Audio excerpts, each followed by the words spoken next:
कि उनके मकाम विलायत को सही मानों में पेश कर सके, आपकी विलायत, आपके मकाम व मर्तबे के कसीदे वक्त के बड़े बड़े औलियाए किराम ने पेश फरमाए हैं। आज हम उम्मत मुस्लिमा के हालात को देख रहे हैं और आप मर्द और ख़वातीन ये महसूस भी कर रहे होंगे कि दिन ब दिन इस्लाम से मुसलमानों का रिश्ता कमजोर होता जा रहा है। कल तक सिचुएशन ये थी कि टीवी बैठ करके देखते होते अजान की आवाज जैसे ही कानों तक पहुंचती तो टीवी बंद कर दिया जाता। और आज सिचुएशन ये है कि अजान की आवाज कानों से टकराएगी तो टीवी का वॉल्यूम स्लो कर दिया जाता है, लेकिन टीवी देखा जा रहा है। कल तक सिचुएशन ये थी कि जहां अल्लाह के खौफ का तज़किरा होता, अज़ाब इलाही का तज़किरा होता, तो रोंगटे खड़े हो जाते थे। और आज अगर तज़किरा किया जाए तो कानों पे जू तक भी नहीं रहेंगे। और थोड़ा सा आगे बढ़ करके मैं अर्ज करूं तो आप इस चीज को ज्यादा महसूस करते होंगे कि कल तक इस्लाम की बात सुनने का जज्बा रहता था और अब माअल्लाह इस्लाम की बात बोझ बन रही और बोर कर रही है। आदमी ये महसूस कर रहा है कि यार ये क्या सब चीजें हैं, छोड़ो। दिन ब दिन हमारी जिंदगी से इस्लाम का दिया बुझता हुआ दिखाई दे रहा है। और दौरे हाजिर के हवाले से मैं अर्ज करूं तो गलत न होगा कि इस्लाम का दिया मुसलमानों के सीने में टिमटिमाता हुआ नजर आता है। अल्लाह ही उसकी हिफाजत फरमाए।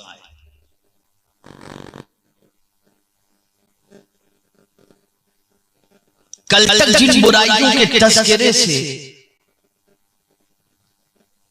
मर्द और ख़वातीन डरते थे, शर्माते थे, आज वो बुराई करने के अंदर भी हिचकिचाते नहीं।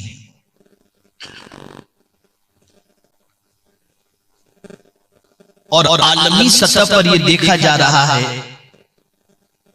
कि ताल्लुक बिल्लाह भी कमजोर हो रहा है, ताल्लुक बिल रसूल सल्लल्लाहु अलैहि वसल्लम भी कमजोर हो रहा है, और साथ ही साथ अल्लाह के बरगुज़ीदा बंदों से भी रिश्ता कमजोर होता जा रहा है। और मैं थोड़ा सा आगे बढ़ करके अर्ज करूं तो गलत न होगा कि अगर खुराफात की महफिल हो तो शहर उमड़ पड़ेगा, और जिक्र रसूल की महफिल हो तो लिमिटेड लोग पहुंचते हुए दिखाई देते हैं। क्या कभी हमने ये सोचा कि माल कमजोर हो जाए, तंगदस्ती बढ़ जाए, मंदी बढ़ जाए, रेट बढ़ जाए, आमदनी कम हो, तो इसकी तो फिक्र हमें सताती है कि कम आमदनी में पूरा घर कैसे चलाएंगे। लेकिन कभी ईमान कमजोर हो रहा है इसके बारे में सोचने का ख्याल पैदा हुआ? कभी ये ख्याल पैदा नहीं होता, इसलिए कि हमने ईमान की अहमियत नहीं समझी। ईमान वो अजीम सरमाया है जो जमीन के ऊपर भी काम आएगा, जमीन के अंदर भी काम आएगा, मैदान महशर में भी काम आएगा। यहां तक कि अगर गुनाहों की वजह से अल्लाह अज़्ज़ व जल्ल ने जहन्नम में डाल भी दिया, लेकिन ईमान है तो ये ईमान जहन्नम से निकालने के लिए भी हमें काम आएगा। ये ईमान, लेकिन आज ईमान का दिया कमजोर हो रहा है, अल्लाह पर तवक्कुल घट रहा है, अल्लाह पर यकीन कमजोर हो रहा है, अल्लाह पर भरोसा कमजोर हो रहा है, अल्लाह की शान रज़्ज़ाक़ियत के बारे में भी इंसान का अकीदा कमजोर हो रहा है। ये सारी चीजें इतनी कमजोर हो रही हैं कि अब सोचते हैं कि कहां से शुरू करें और क्या बताएं। इंग्लैंड की सरजमीन हो या वेस्टर्न वर्ल्ड हो या एशिया हो, अब दहरियत की तरफ और लादीनियत की तरफ इंसानों का रुझान बढ़ता जा रहा है। वो नौजवान जो कॉलेज और यूनिवर्सिटी में पढ़ रहे हैं और जिनका घरेलू बैकग्राउंड दीनी नहीं है, या अगर थोड़ा सा है भी लेकिन माँ बाप पढ़े लिखे नहीं हैं, तो आहिस्ता आहिस्ता बच्चे इस्लाम के सिलसिले में नावाकिफियत की बुनियाद पर इस्लाम से अपना फासला मेंटेन कर रहे हैं, बढ़ा रहे हैं, दूर कर रहे हैं, इस्लाम से दूर हो रहे हैं और एतराजात माअज़ल्लाह इस्लाम पर कर रहे हैं। कल उन्हीं एतराजात में से एक एतराज का जवाब इंशाअल्लाह मैं सुन्नी दावत इस्लामी के हफ्तावारी सुन्नी इज्तिमा में कल मरकज पर इंशाअल्लाह दूंगा। कल का बयान जरूर आप सुनिएगा। और वो एतराज क्या है? जब अल्लाह रहमान और रहीम है तो ये गम क्यों?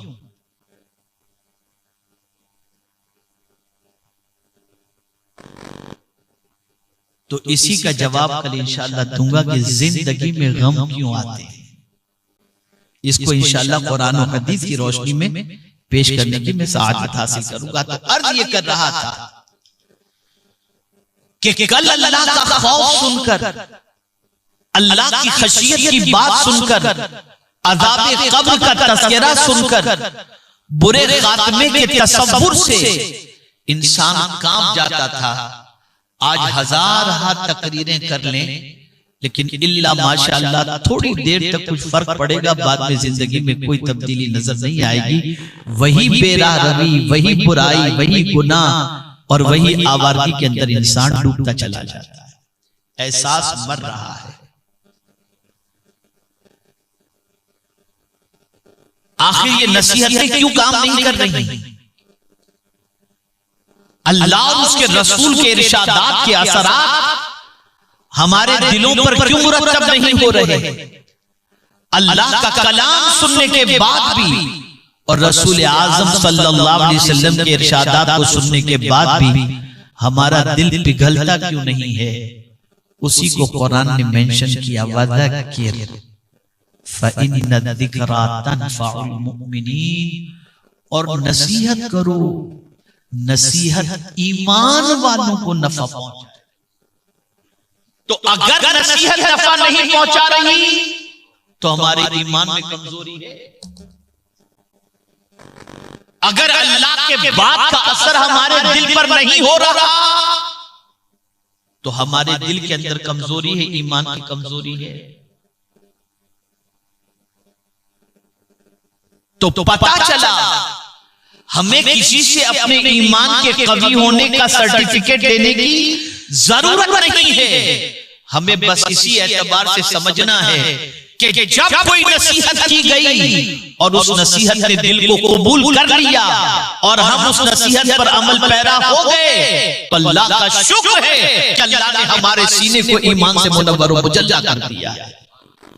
इसलिए कि नफा ईमान वालों को पहुंचेगी, नसीहत पहुंचाएगी नसीहत।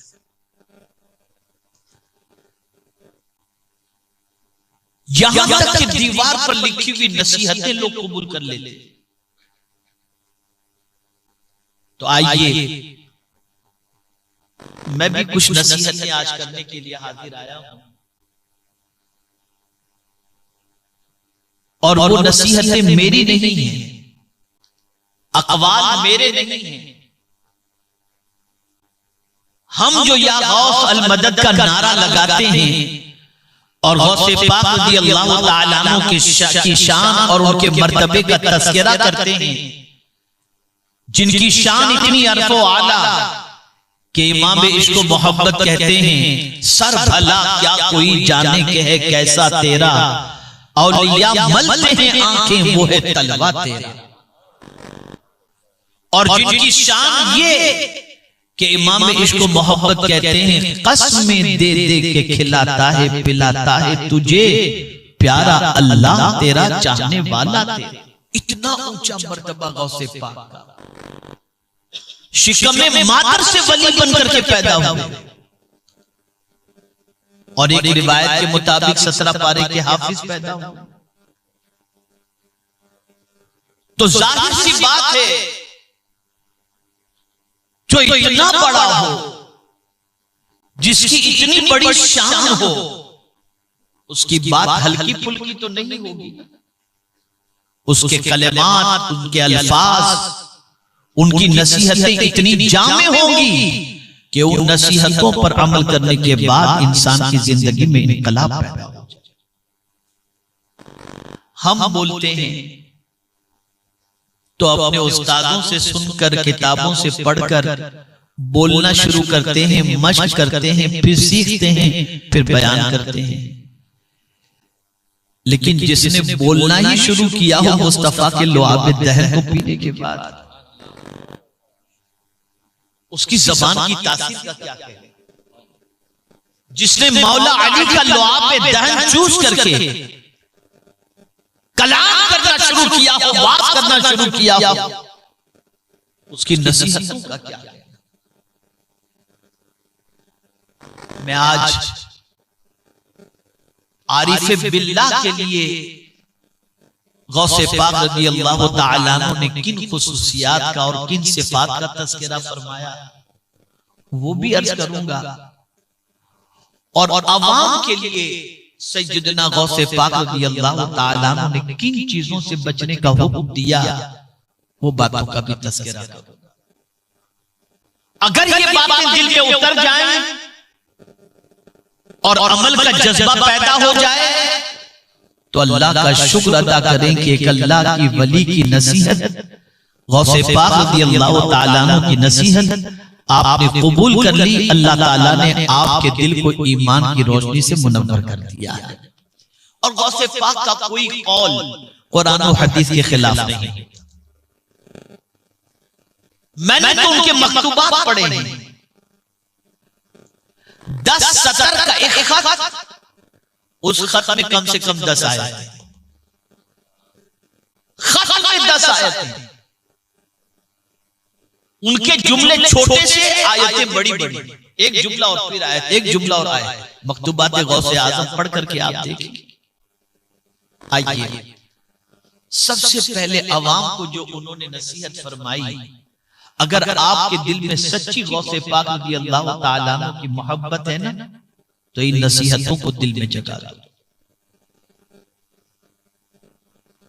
और इसके नुकसान भी मैं बताऊंगा, जिनसे बचने का गौसे पाक ने हुक्म दिया और लोग नहीं बचते तो उसका नुकसान क्या है, वो भी गौसे पाक ने भी बयान फरमाया। पहले नसीहत, सैयदना गौस सकलैन रज़ियल्लाहु मौला तबारक व तआला अन्हु फरमाते हैं, 3 चीजों से बचो। पहली चीज, गीबत से बचो। और आगे गौसे पाक रज़ियल्लाहु मौला तबारक व तआला अन्हु फरमाते हैं, गीबत नेकियों को खा जाती है।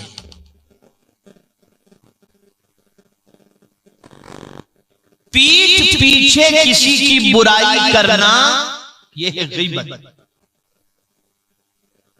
और आक़ाए करीम सल्लल्लाहु अलैहि वसल्लम ने इरशाद फरमाया, अल गीबतु अशद्दु मिनज़ ज़िना, गीबत ज़िना से भी सख्तरीन है, सख्तरीन गुनाह है। अब ये फरमाया गया कि गीबत नेकियों को खा जाती। जहां आपने किसी की गीबत की, आपके दफ्तर से नेकियां निकल गई। कहां चली गई नेकियां, कहां चली गई? इसको मैं हदीस से आपको समझाता हूं। आक़ाए करीम सल्लल्लाहु अलैहि वसल्लम ने सहाबा से फरमाया, तुम जानते हो कि मुफलिस कौन? आज भी अगर किसी से पूछा जाए कि मुफलिस कौन है, तो आदमी जवाब देगा, जिसके पास पैसा कौड़ी न हो वो मुफलिस है। सहाबा से पूछा गया, आक़ाए करीम सल्लल्लाहु अलैहि वसल्लम ने फरमाया, मुफलिस कौन है? तो साहबा ने भी अर्ज किया जिसके पास दिरहम और दीनार न हो मुफलिस है। तो सरकार सल्लल्लाहु अलैहि वसल्लम ने फरमाया सुनो मुफलिस कौन है। इरशाद फरमाते हैं आका करीम सल्लल्लाहु अलैहि वसल्लम जिसका मफहूम है मुफलिस वो है जिसने दुनिया में बहुत नेकी की, नमाज रोजा हज ज़कात सब कुछ किया, लेकिन कयामत में जब वो अल्लाह की बारगाह में हाजिर होगा तो उसके दफ्तर से सब खत्म हो चुका। वो मुफलिस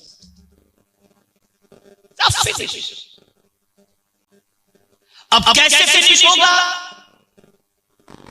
तो आका करीम सल्लल्लाहु ताला अलैहि वसल्लम ने इरशाद फरमाया दुनिया में वो नमाजी, वो इबादत गुजार, वो नेकी करने वाला, उसने जिस किसी को गाली दी होगी, जिस किसी की बुराई की होगी, जिस किसी की गीबत की होगी, कयामत में उस नेकी करने वाले की नेकियां उठाकर अल्लाह जिसकी गीबत उसने की थी उसको सारी नेकियां अता कर देगा। और फिर मजीद सुने, अगर वो नेकियां उस बंदे को जो सताया गया था या जिसके खिलाफ गीबत की गई थी, झूठ कहा गया था, गालियां दी गई थी, अगर वो नेकियां पूरी नहीं पड़ेगी तो जिसकी जो है उसके गुनाह उठाकर इस गीबत करने वाले के नाम अमाल में डाल दिए जाएंगे। आप जरा सोचो, इसीलिए अल्लाह वालों की बड़ी अजीब पोजीशन है। जब कोई किसी अल्लाह के वली की गीबत करता और कोई आकर कहता फला ने आपके सिलसिले में बुरा कहा है, तो बुरा कहने वाले के लिए वो तोहफा लेकर के जाता, और जिसने बुराई की होती उससे जाकर कहते ये तोहफा कबूल कर लो। वो कहता हुजूर किस चीज का तोहफा? कहा जो तुमने तुम्हारी नेकियां मुझे दे दी ना, इसके एवज में हम तुम्हें तोहफा देने के लिए आए हैं। और आज मैं पूछना चाहता हूं वो कौन सी नशिस्त है जहां पर गीबत नहीं होती? वो कौन सी मजलिस है जहां गीबत नहीं होती? हमारे पास नेकियां बची, पहले तो नेकियां हैं कितनी हमारे पास? जरा नेकियों का हिसाब लगा करके तो देखो, जरा नेकियों का जायजा लेकर के तो देखो। तो हमारे दफ्तर में नेकियां तो है नहीं, और हैं भी तो एक मजलिस ही में जिंदगी की सारी नेकियां खत्म हो जाती हैं। और अल्लाह रहम करे हमारी ख़वातीन इस्लाम पर कि बस मैं कुछ कह नहीं सकता। तो सैयदना गौसे पाक रज़ियल्लाहु मौला तबारक व तआला फरमाते हैं गीबत से बचो। गिबत नेकियों को कहा जाती है। आइए इमाम आजम याद आ गए मुझे। हजरत इमाम आजम अबू हनीफा रहमतुल्लाह ताला अलैह फरमाते हैं मुझे मेरे रब की जात से उम्मीद है कि मेरा मौला मुझे बख्श देगा। लोगों ने पूछा हुजूर कसरत तिलावत कुरान की वजह से, तदवीन फिक़ह की वजह से, इबादत और रियाजत की वजह से, दरसो तदरीस की वजह से? हुजूर ये तो बताएं कि आप जिस अल्लाह अज़्ज़ व जल्ल से उम्मीद रखे हैं कि अल्लाह रब्बुल इज़्ज़त जल्ल जलालहू आपको बख्श देगा, तो हुजूर ये तो फरमाएं कि किस अमल की वजह से आप इस तरह से फरमा रहे हैं कि अल्लाह करम की नजर फरमा करके बख्श देगा। इरशाद फरमाते बस एक ही अमल की वजह से। पूछा गया वो अमल कौन सा? फरमाते मैंने जिंदगी में मुझे याद है जब तक मैंने किसी की गीबत नहीं, और इस अमल की वजह से मुझे मेरे रब की जात से उम्मीद है कि मेरा मौला मुझे बख्श देगा। गीबत इतना बड़ा गुनाह है। कुरान कहते हैं वला यग़्तब बअदुकुम बअदा अयुहिब्बु अहदुकुम अन याकुल लहम अखीहि मैतन फकरिहतुमू। एक दूसरे की गीबत ना करो। क्या तुम ये पसंद करते हो कि अपने मुर्दार भाई का गोश्त खाओ? ये कुरान कह रहा है। तो मुर्दार भाई का गोश्त खाना और गीबत करना ये दोनों बराबर है। मेरे प्यारे आका सल्लल्लाहु तआला अलैहि वसल्लम के प्यारे दीवानों, इसलिए इससे बचो और बचने के बारे में और याद रखें, गौसे पाक रज़ियल्लाहु तआला अन्हु वलियों में वो मकाम रखते हैं कि अल्लाहु अकबर, कि उनका मकाम ताबीईन के बाद बहुत अरसा आला है। तो सैयदना गौसे पाक रज़ियल्लाहु तआला अन्हु भी जब कोई नसीहत फरमाते हैं तो वो जामे नसीहत जो होती है वही फरमाते हैं। ये जामे नसीहत, बल्कि खुद हुजूर सल्लल्लाहु अलैहि वसल्लम की आदत करीमा थी कि जब आक़ाए करीम सल्लल्लाहु अलैहि वसल्लम के पास कोई हाजिर होते और किसी के बारे में कुछ कहते सरकार सल्लल्लाहु अलैहि वसल्लम से, तो हुजूर सरकार फरमाते बस रोक देते और इरशाद फरमाते, मेरे सामने किसी की बुराई न करो, इसलिए कि मैं नहीं चाहता कि तुम जिसकी बुराई कर रहे हो मैं उससे मिलूं तो मेरे दिल में उसके लिए खोट हो।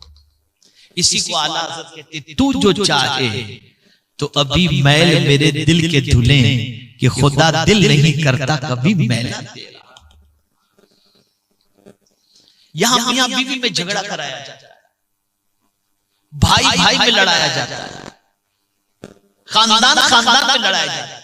गीबत गीबत गीबत गीबत इस हद तक गीबत की आदत हो चुकी है कि अल-अयाज़ु बिल्लाह।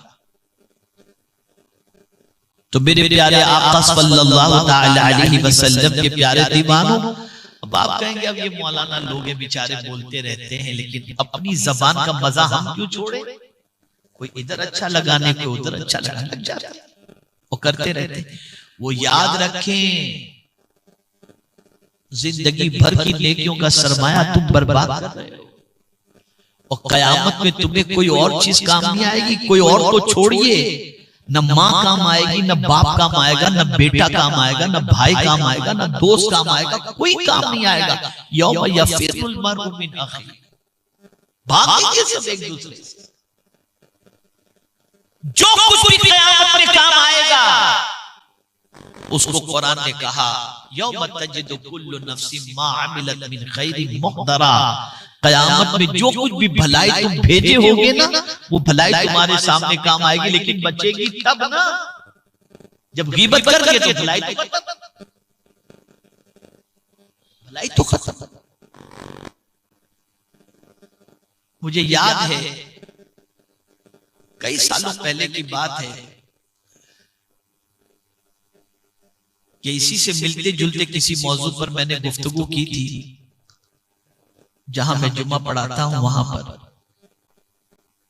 नमाज के बाद एक शख्स के बारे में मुझे गुमान भी कभी नहीं था कि कभी कोई ऐसी बात उसकी जबान से निकली होगी, लेकिन उसके दिल पर चोट कर गई बात। आया मिलने के लिए, उसने कहा हज़रत मुझसे एक बार आपके सिलसिले में गलती हो गई थी, कुछ मैंने कह दिया तो हुजूर मुझे माफ फरमा दें। तो ये बात याद रखें, इस दुनिया से जाने से पहले जिसकी गीबत किए हो उससे माफी मांग लो और उसके दिल को साफ कर दो, वरना कयामत के दिन नेकियां उसके नामे आमल में डाल दी जाएंगी और हमारा दफ्तर फिनिश हो जाएगा। शर्माना नहीं। हुजूर फरमाते सल्लल्लाहु अलैहि वसल्लम, सदका देने से माल कम नहीं होता और माफी मांगने से इज्जत कम नहीं। अच्छा, हमारा हाल ये है कि हम तो उठते बैठते दुनिया के बारे में, सहाबा उठते बैठते आखिरत की बात करते हैं। आइए आपको समझाऊंगा गौसे पाक ने क्या मांगने से मना फरमाया और क्या मांगने का हुक्म दिया है। तो पहली चीज सैयदना गौसे पाक रज़ियल्लाहु ताला अन्हु फरमाते, गीबत से बचो। मैं अपनी बहनों से, मर्दों से, भाइयों से सबसे गुजारिश करता हूं, बच जाओ इससे। ज़बान को कंट्रोल कर लो। हजार ज़बान को लज्जत मिलने वाली हो, कंट्रोल कर लो। तुम इधर कंट्रोल करोगे, तुम्हारी नेकियां महफूज हो जाएंगी। नंबर 2, जिससे बचने का गौसे पाक ने हुक्म दिया। सैयदना गौसे पाक रज़ियल्लाहु ताला अन्हु फरमाते हैं, बदनिगाही से बचो, ये मासियत दिल में पैदा कर देती है।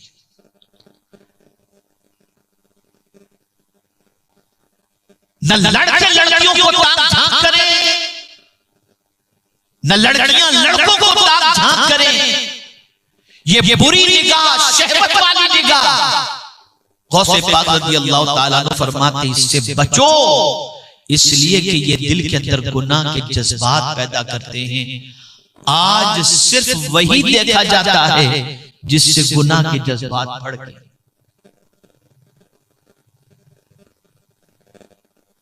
कुरान मुक़द्दस में रब्बे क़दीर जल्ल जलालहू ने सिर्फ मर्दों से नहीं फरमाया कि निगाहें नीची रखो, बल्कि परवरदिगार ने औरतों से भी फरमाया।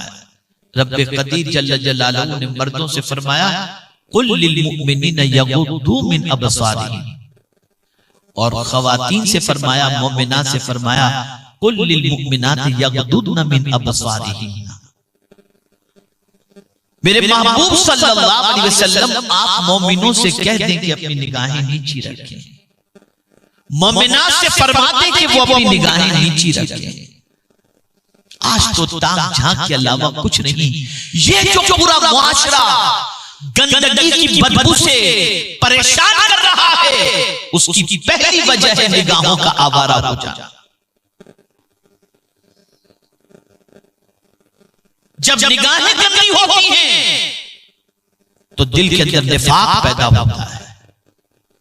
बुरी निगाह की बुनियाद पर इंसान के कल्ब के अंदर, इंसान के दिल के अंदर गुनाहों के जज्बात जन्म लेने लगते हैं। निगाहों की हिफाजत करो।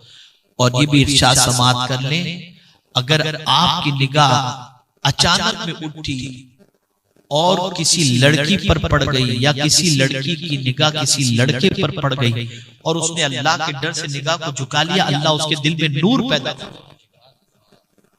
और उसके दिल को सुकून से भर दे।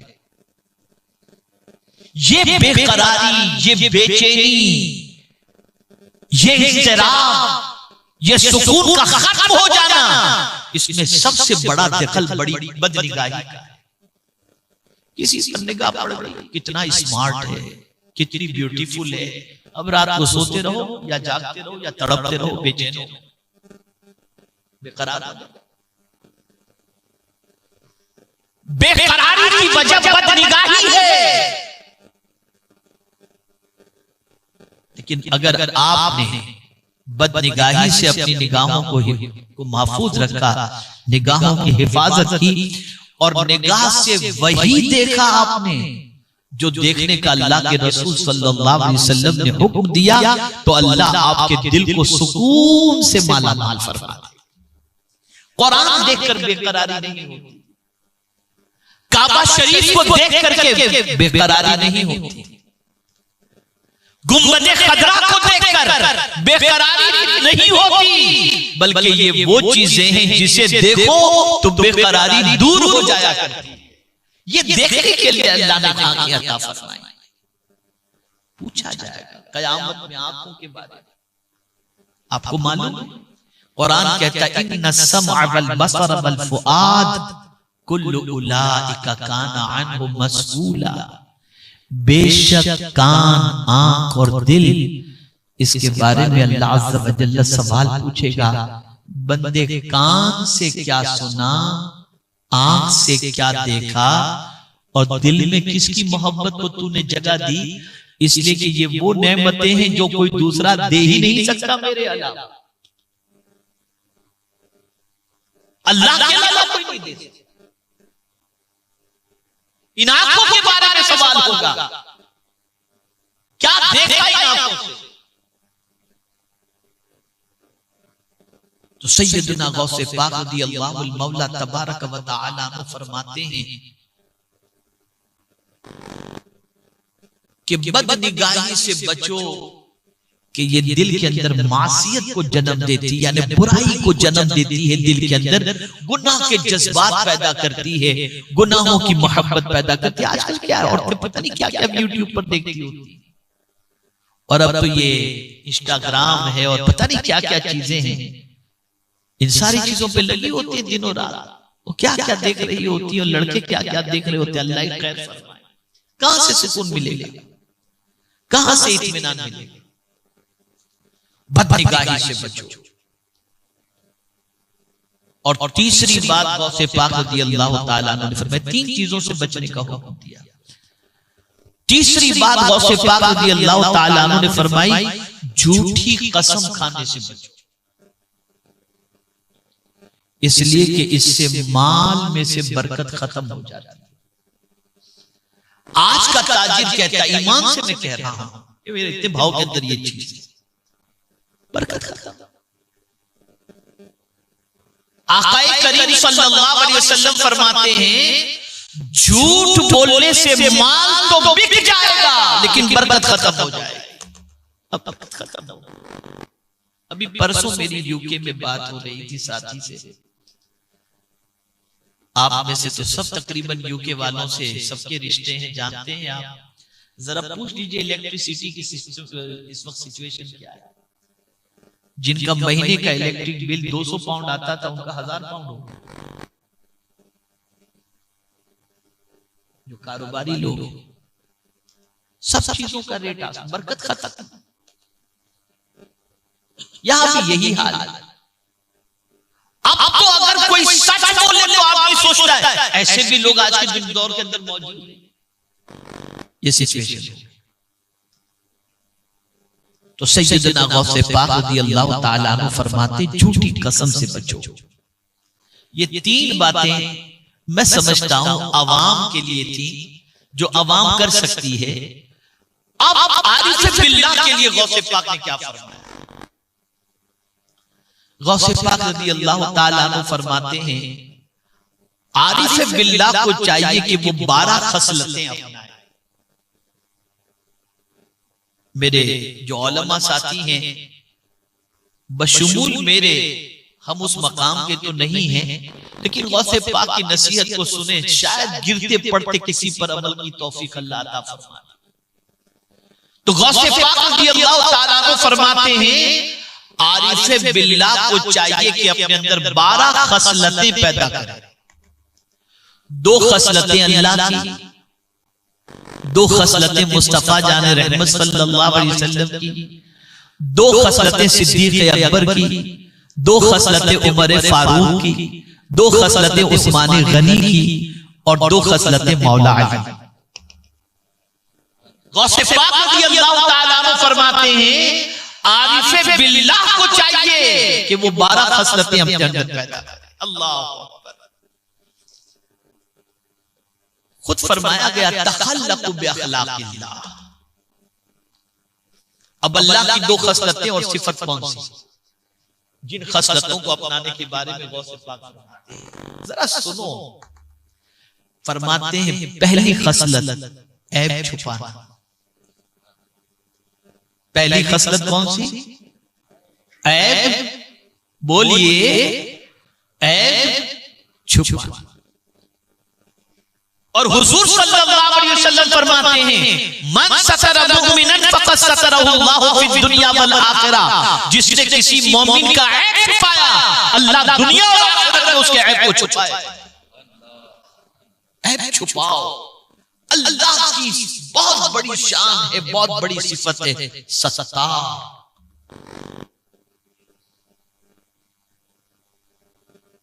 यह एक बात बताऊं, हजरत हसन बसरी रज़ियल्लाहु ताला अन्हु से किसी ने पूछा कि हुजूर, अल्लाह की बहुत सारी नेमतें अल्लाह ने हमें अता फरमाई हैं और हमारे पास हैं, हम शुक्र अदा करने की कोशिश करते हैं। हुजूर, आप भी जो है कोई ऐसी नेमत का तज़किरा करें जिस पर हम सबसे ज्यादा अल्लाह का शुक्र अदा करें। फरमाते यूं तो सारी नेमतों पर मैं अल्लाह का शुक्र अदा करने की कोशिश करता हूं, लेकिन फकीर की एक आदत है, इस बात पर मैं अल्लाह का शुक्र अदा करता हूं, मौला मुझ जैसे ऐबी के ऐब को तूने छुपा के रखा है।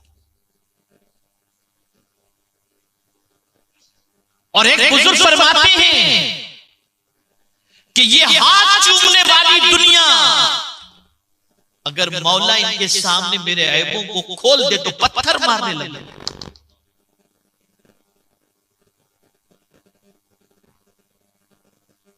ये उसका करम है, उसने ऐब को छुपाया।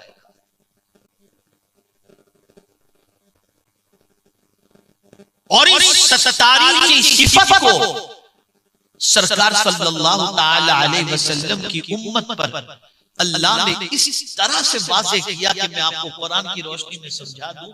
हर नबी की उम्मत के ऐब कुरान के अंदर मौजूद है, उनकी गलतियों का तस्करा मौजूद है। ये करते थे, ऐसा करते थे, नाप तोल में कमी करते थे, बदकारी करते थे, लिवातत करते थे, हर लेकिन खुदा की कसम जब उम्मत मुस्तफा की बात आती है तो रब फरमाता है कुंतुम खैरा, कुंतुम खैरा।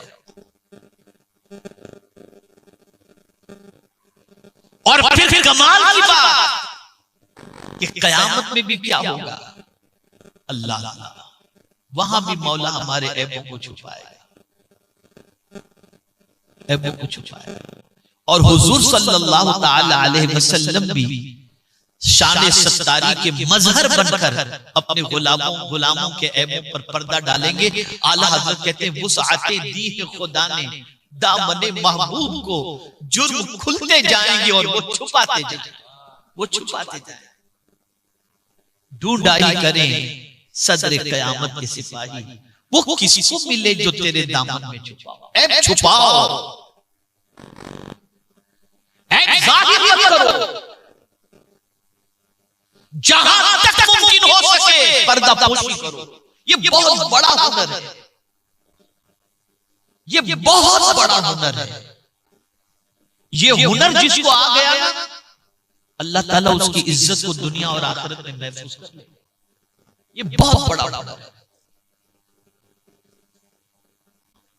तो गौसे पाक रज़ियल्लाहु ताला अन्हु फरमाते आरिफे बिल्लाह को चाहिए कि अल्लाह की दो खसलतें इख्तियार फरमाए, पहली ऐब पोशी और दूसरी माफी।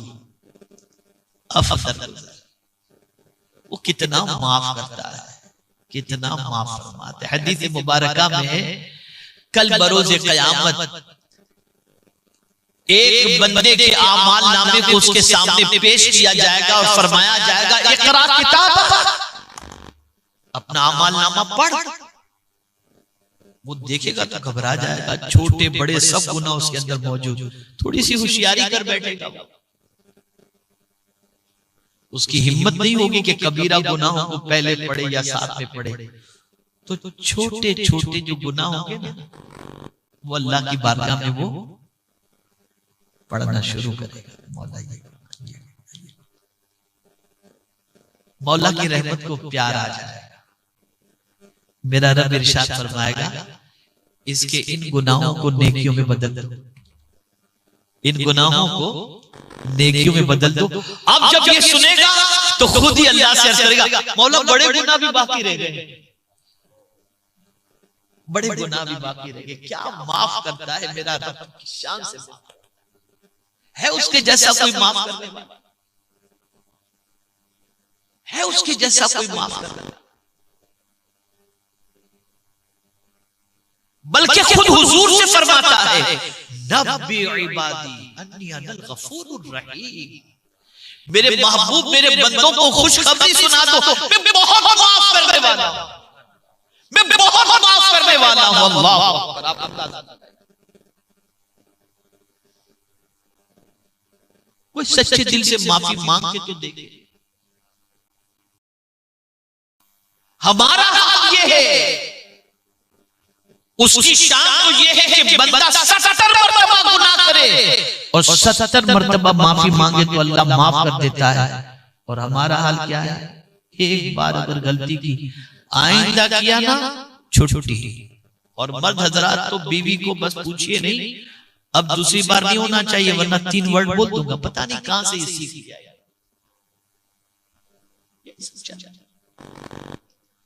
दीन सीखा ही नहीं, जिंदगी गुजारने का तरीका सब कुछ सीरियल से सीखा। जिंदगी गुजारने का तरीका यहूद और नसारा से सीखा, जिंदगी गुजारने का तरीका पिक्चरों से सीखा, कभी दीन से सीखा आपने? दीन तो ऐसा है कि आपकी जिंदगी को जन्नत बनाने के लिए आया। ये इसलिए दीन माफ करने की आदत, अफ़्व दरगुजर अपनाओ। और हम अल्लाह की बारगाह में दुआ भी तो करते हैं। खुद हुजूर सल्लल्लाहु अलैहि वसल्लम ने दुआ की, अल्लाहुम्मा इन्नका अफ़ू तुहिब्बुल अफ़्व फ़अफ़ु अन्ना। अल्लाह तू माफ करने को पसंद करता है, हमें माफ फरमा दे। तू माफ फरमा देता है, माफ फरमाता है।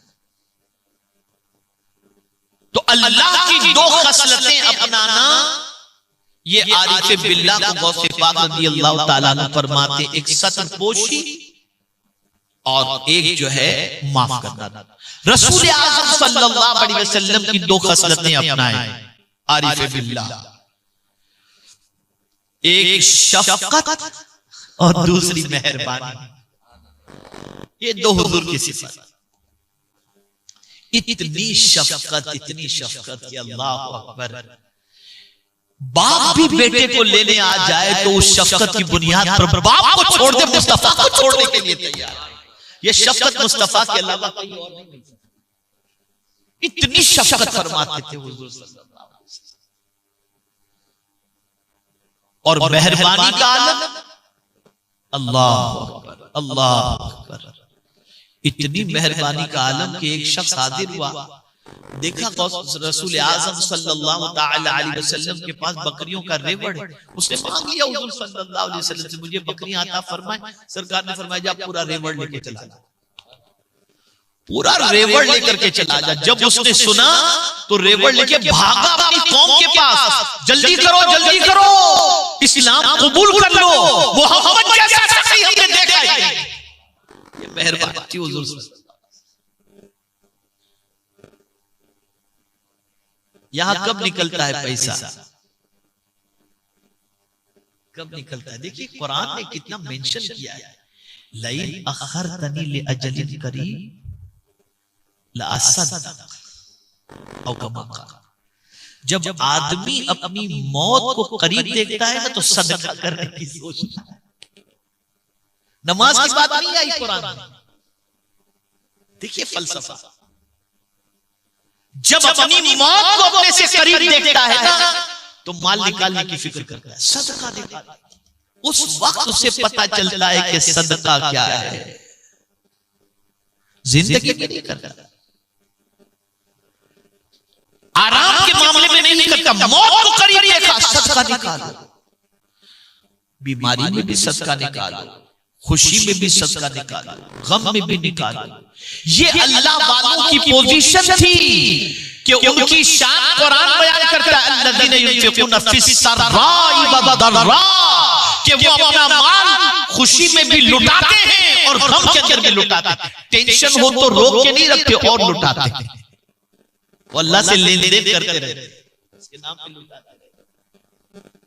यहां तो हाल ये है कि जहां मंदी आई तो सबसे पहले आदमी सोचता है, मदरसे में इतना देते थे इसको काटो, मस्जिद में इतना देते थे इसको काटो, मौलाना को इतना देते थे इसको काटो, गरीब को इतना देते थे इसको काटो। मोबाइल का बिल नहीं कटेगा, एसी का बिल नहीं कटेगा, कार का पेट्रोल नहीं कटेगा, घूमना घामना नहीं कटेगा, कुछ नहीं कटेगा। पहले काटो जो अल्लाह के नाम पर देते थे। चंदा कम हो जाता है, 5,000 का 500 हो जाता है।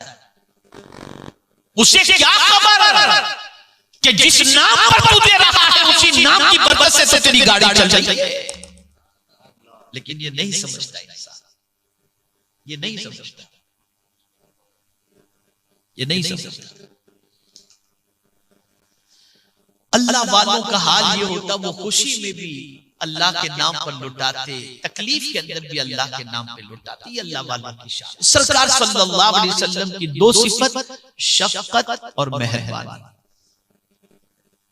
अब उसके बाद गौसे पाक रज़ियल्लाहु ताला अन्हु फरमाते, आरिफ बिल्लाह को चाहिए कि अबू बकर सिद्दीक की दो खसलतें अपनाएं। एक खसलत सच्चाई, और दूसरी खसलत सदका करना। ये अबू बकर की चीज अपनाए। वो ऐसे सच्चे थे, ऐसे सच्चे थे, ऐसे सच्चे थे, कौल में भी सच्चे, अमल में भी सच्चे, ज़बान के भी सच्चे, वजूद में भी सच्चे, इश्क में भी सच्चे, इतने सच्चे कि उनके सच्चे होने की गवाही खुद अल्लाह ने आसमान से नाज़िल फरमाई। वो इतने सच्चे। और नबी के बाद, अंबिया के बाद सबसे बड़ा मर्तबा अगर किसी का है तो वो सिद्दीक का है। इसीलिए कुरान ने कहा अनअमल्लाहु अलैहिम मिनन नबिय्यीन वस्सिद्दीकीन, फौरन नबी के बाद सच्चाई। ये बहुत बड़ा हुनर है। मुख्तसरन समझा दूं, कुरान कहता है यौम ला यनफउ मालुन वला बनून, कयामत में माल और बेटे नफा नहीं पहुंचाएंगे। बेटे के लिए भी आदमी झूठ बोलता है, माल के लिए भी झूठ बोलता है, लेकिन कुरान कहता है कयामत में दोनों नफा नहीं पहुंचाएंगे। मौला कयामत में क्या नफा पहुंचाएगा? तो कुरान कहता है यौम यनफउ सादिकीन सिद्कुहुम, कयामत में सच बोलने वालों को उनका सच नफा पहुंचाएगा। मौला क्या नफा पहुंचाएगा? तो हुजूर सल्लल्लाहु अलैहि वसल्लम फरमाते अलैकुम बिस्सिद्क इन्न सिद्क बिर्रुन इन्नल बिर्र यहदी इलल जन्ना, कि सच को लाजिम पकड़ो कि सच नेकी हो रही है, जन्नत तक लेकर के जाए। यानी साथ छोड़ने वाली नहीं है, ये सच्चाई तुम्हें जन्नत तक लेकर के जाए। तो सच्चाई को अपनाओ। और यही एक मौजू सच्चाई ऐसा है कि अगर मैं इसी पर गुफ्तगू करूं तो आयात इतनी आपके सामने पेश करूं कि आप खुद महसूस करेंगे कि सच्चाई कितनी अजीम चीज है। तो सिद्दीक अकबर की दो खसलतें, पहली चीज जो है वो सच्चाई और दूसरी चीज सदका। अब देखिए सदके की बात कही गई,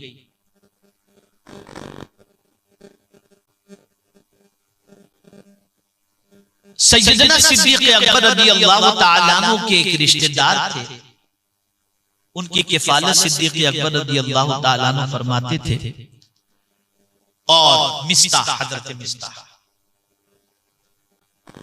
उम्मुल मुमिनीन हजरत आयशा सिद्दीका रज़ियल्लाहु ताला अन्हा पर जब बहतान तराशी का सिलसिला शुरू हुआ तो थोड़े से वो भी शिकार हो गए।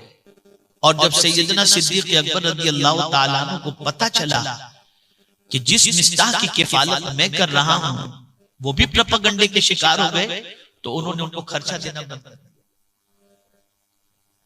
बंद कर दिया।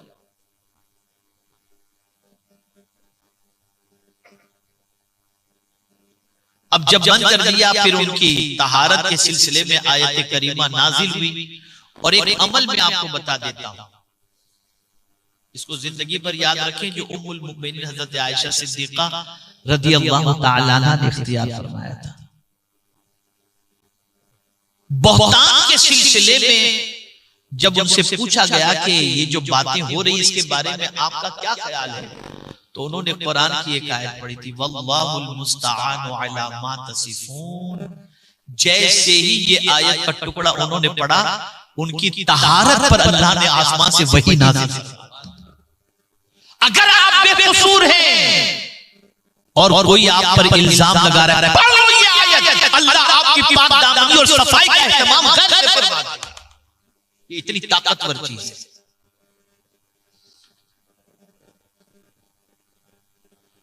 तो हजरत मिस्ताह का जो है वो पैसा उन्होंने बंद कर दिया सिद्दीक अकबर रज़ियल्लाहु ताला अन्हु।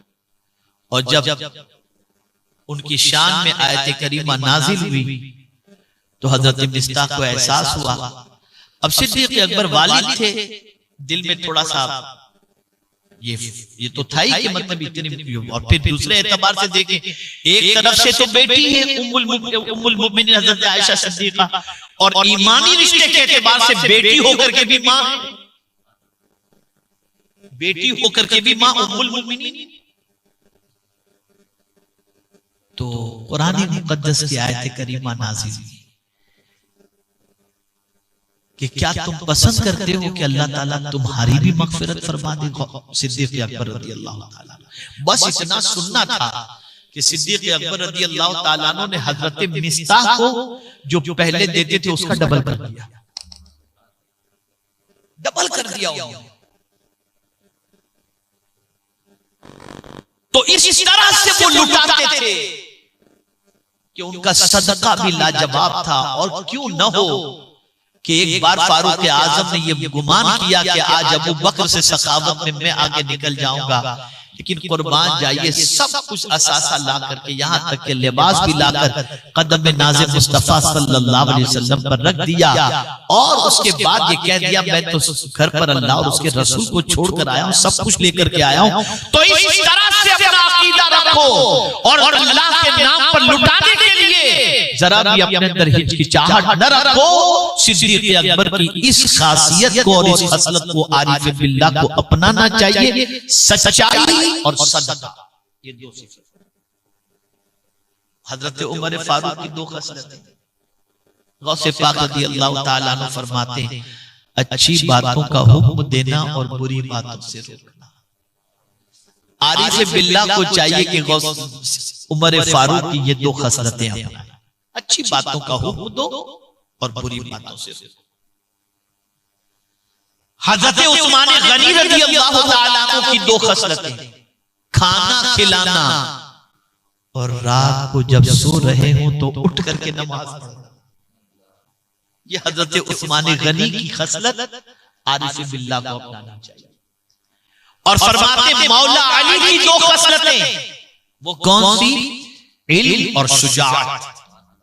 ये मौला अली की दो खसलतें। मैंने बाकी की खसलतें मुख्तसरन अर्ज कर दी, ये सब तफसील तलब है, सब तफसील तलब है। ऐ रसूल आज़म सल्लल्लाहु अलैहि वसल्लम के दीवानों, मेरा ये जुमला जिंदगी पर याद रखना, लिबास से इंसान नहीं बदलता, लिबास से हालात नहीं बदलते, लिबास से हालात नहीं बदलते, सीरत से हालात बदलते। आप अपनी सीरत अच्छी कर लोगे ना तो हालात खुद ब खुद बदल जाएंगे, हालात खुद ब खुद बदल जाएंगे। इन बुजुर्गों की सीरत को अपनाओ, उनके तरीके को अपनाओ, उनकी हयात को अपनाओ, उनकी जिंदगी को अपनाओ, उनके तर्ज़े हयात को अपनाओ। जब उन चीजों को अपनाओगे तो अल्लाह ताला दुनिया और आखिरत की भलाई अता फरमाएगा।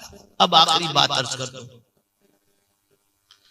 गौसे पाक रज़ी अल्लाह ताला अन्हु फरमाते